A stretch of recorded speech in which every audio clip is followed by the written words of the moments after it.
Welcome to Status Check with Spivey, where we talk about life, law school admissions, a little bit of everything.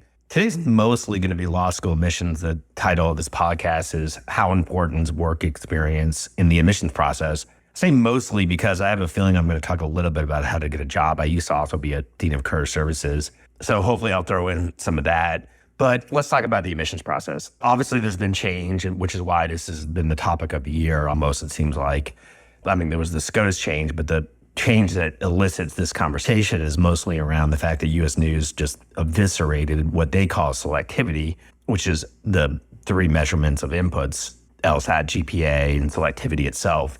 And they skyrocketed outcomes, mostly the bar passage rate importance and the employment importance, got rid of one of the employment categories, but dramatically increased the weight of employment. First, you have to make an assumption that schools care about U.S. News and World Report rankings. Let me assure you, the vast majority of schools care deeply about U.S. News and World Report rankings.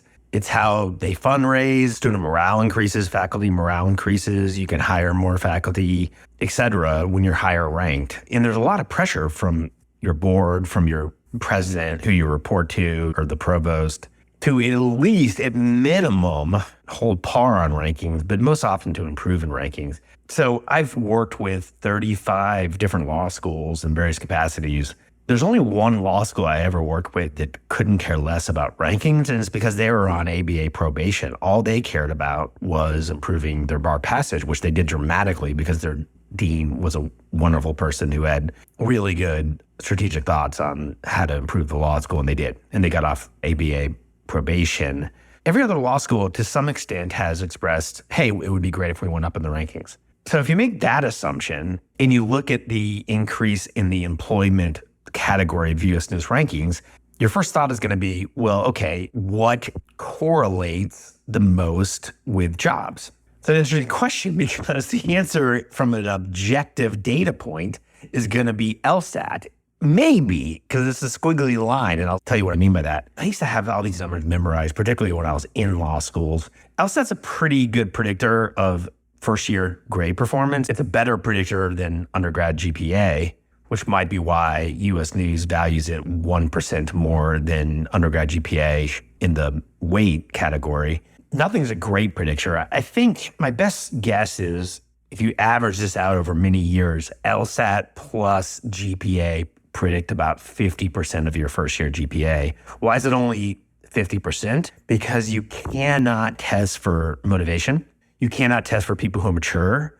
I'm a good example of that. My undergraduate performance at Vanderbilt many years ago when I was a student was not great. But when I went off to business school, I think I graduated, if not at the top, near the top of my class, because I went out and worked for a year and I said, wow, now it's time to get your stuff together. And I came into business school a totally different person than I was in the undergrad. I didn't care about hanging out with my friends and playing video games. I was in the library till right now it's 4 a.m. And that's because I get up at 3. When I was in my 20s, I probably stayed up till 4 and then slept. But either way, I was working hard and grinding. So here's where the squiggly line comes in.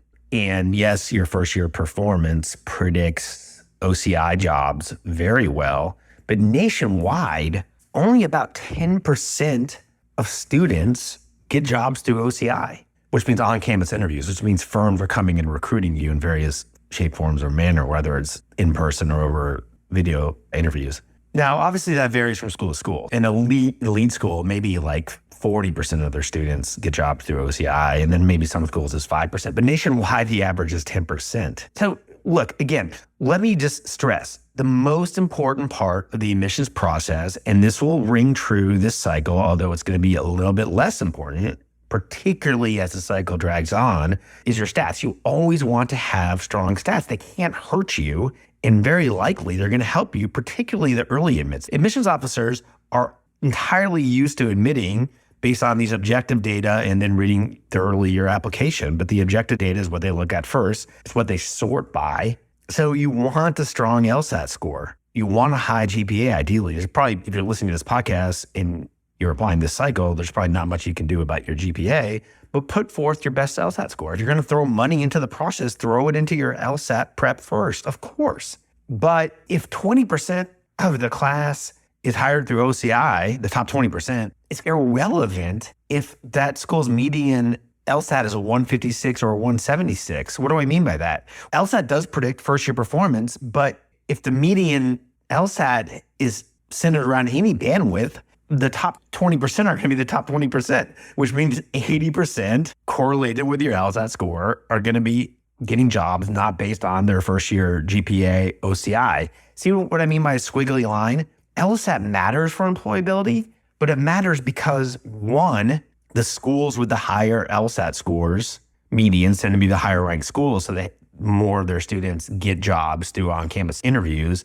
And two, because it correlates with first-year performance, and the top 10, 15, 20% of students tend to get jobs through OCI. But now, because of this U.S. News change, as a proxy in admissions for employability, schools are going to be looking at other things. And we see this already in the application changes. We're going to see it some this year. And I think the biggest, other than LSAT score and GPA, now your application, and particularly work experience expressed in your application, is going to be used to determine, is this student employable? Because again, employment outcomes matter more than ever before. Am I saying, hey, Spivey, I'm KJD, do I have to go get a job? No, do what you want to do. Certainly don't do what I tell you to do. But what I am saying is, we've probably had a job. I've waited tables all throughout college, and I worked in housekeeping at a hotel. Unbeknownst to me at the time, if I had applied to law school, those would have been two great work experience jobs. One, housekeeping at a hotel was a little bit of an outlier for a college student. Two, waiting tables. When I was in admissions, I loved the people who had service jobs because you're used to dealing with customer complaints, which means over time, it gives you the ability to see things from the other side, and you're a little bit more, maybe less apt to be combative in law school because you can see something from another person's perspective, which is also important because what do lawyers do if not have to see things through their client's perspective, not just their own? Long story short, probably the more work experience, the better. In Mana Hicks-Hocko, who's our COO, but who just came off a Dean of Admissions stint, a job outside of Spivey Consulting for a year as a Dean of Admissions. She just mentioned this on the last podcast. There are so many personal statements and essays out there that read like resumes. Don't do that. But if you can organically fit in your work experience, they're going to see it on your resume anyways. If you could talk about it, then I'm going to ping on the intangibles. If you can talk about it in the interview process, you're probably going to stand out a little bit more this year than ever before, or ever in my 25 years doing this, because of those U.S. News and World Report changes. So there's the flat data points of having work experience, and then there's the organic data point of building your application. We're going to put some new sample personal statements up on our website before too long that are more work experience focused because of this whole change. Those organic data points of flowing through your application with work experience, that's going to give you a boost in the admissions process. But there's intangibles too. If you have work experience, and again, I'm assuming most people do, even if they're KJD, at the macro level, you're probably going to have a little more to talk about in an interview because it's probably going to come up. You know about your work experience. I don't care if you worked at Disneyland at a roller coaster over the summer. You can talk about that. The person on the other end of the phone. I love interviews. They're so easy because they're asking you about you. Only you know about you. Only you know about your work experience. So you can talk very naturally and organically. If someone asked me about my career, how easy would it be for me to explain what I've done? Because I know about my career, but they don't. So your interviews, by definition, are probably going to be a little smoother. You've probably learned from that work experience, particularly if you have multiple years of high stress work experience or high professionalism work experience. You've picked up from your mentors. You've picked up from people around you. And that's going to stand out. And let me tell you, again, as much as I still think stats matter, having a professional attitude when you interact with admissions is going to matter a ton. Being professional, being humble, being upbeat, all these things are going to matter a ton because at the end of the day, later in the cycle, when schools are looking at their budgets and they're looking at the U.S. News changes and they're saying, okay, well, we're plus 30 people above our median LSAT. And here's what I mean by that. This is something probably most people don't think about if you haven't done admissions. But when you're in admissions, you run daily reports to see how many, because it's median, not mean, how many of your seat deposits, the people who have paid and said they are coming, are above your median. So let's just say, and I'm not saying I know this, but let's say most schools this cycle say, okay, we're just going to hold par on LSAT. Then they run a report in the summer and there are plus 47 people above their target LSAT, which is holding par. So in other words, if your LSAT's a 166, you would have to lose 47 people to go from a 166 to a 165. Guess who they're going to turn to? And this is a punchline of the whole podcast. 14 minutes in, and I'm finally giving the punchline. The people in the admissions process who have impressed them as professional, ebullient, upbeat, employable people. Guess who the most likely of that batch are? Probably people with some work experience. Not always, but probably. Employability matters more now. Admissions officers are being asked by their bosses, the dean of the law school, look for signals of employability. Guess what law schools call me about for consulting? How do we intertwine? How do we interlock? How do we get in sync our admissions offices and our career services offices, which historically have operated entirely as silos? This is a side note, but to me, it's interesting. You're going to see more positions in law schools that are something like an associate dean of admissions and career services, because law schools are going to be looking, and this pings exactly on this notion of work experience mattering. Law schools are going to be looking more at, okay, how do we make an upstream admissions decisions that correlate and relate to downstream employability? This is why I think this cycle is going to be a little bit more normalized. And I apologize if people are misreading things I've said. Change happens slowly in legal education. And the data, although it's right in front of law schools as far as the weight of the metrics, is actually when you start putting in numbers like Justin Kane, our US News expert and data genius, does. The data is actually much more pronounced than it looks like. So here's what I would expect. I would expect this year, schools are mostly going to make their early decisions based on numbers, and there's going to be a little bit less of that right angle of death. What I mean by that is, again, if you have 47 people above your target LSAT and it's June, you can start admitting people outside that sort of inflection point of the right angle.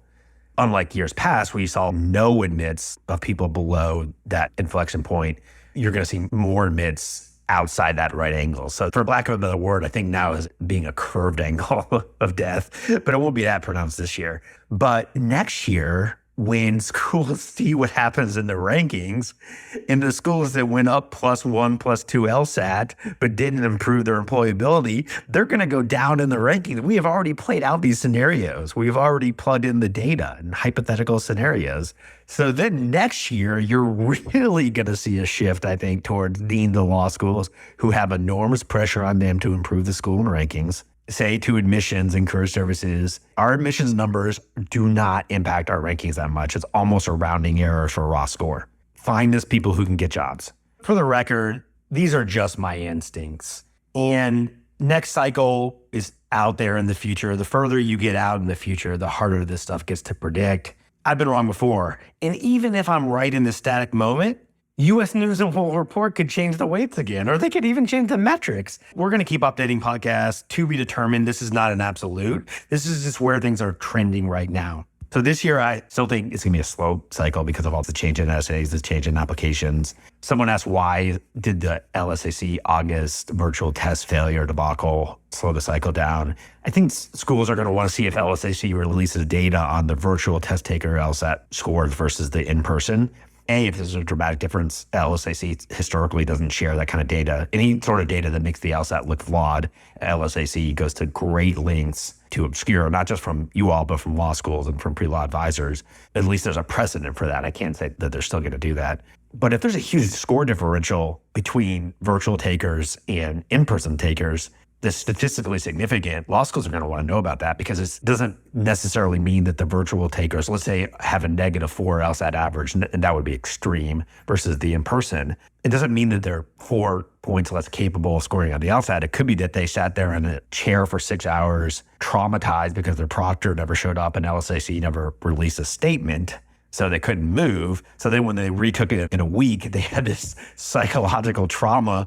and scored much more poorly because they're in their own heads, which would be completely understandable. So that's going to slow down the cycle along with all the application changes. So slow cycle, but early cycle admits are still probably going to be stats heavy, but then work experience is going to matter more than ever before, at least ever before in my 25-year history because of these outcomes. I'll say it again. If you're applying, this is a good year to apply to stretch schools. And if you have work experience, how important does work experience matter? That could be the thing that puts you over the top later this summer as far as getting off the wait list, much more so than years past. Even when you look at this past cycle, and we knew the USDA's metric changes, and we knew there was going to be a lot of wait list movement, which there was, a lot of schools were still hinging the wait list movement on LSAT scores. So you saw a lot of lower GPA, higher LSAT scores admitted off the wait list. Schools are going to figure out that is not impacting their rankings anymore, those LSAT scores. So when they figure it out, whether it's this cycle or next cycle or 3 cycles from now,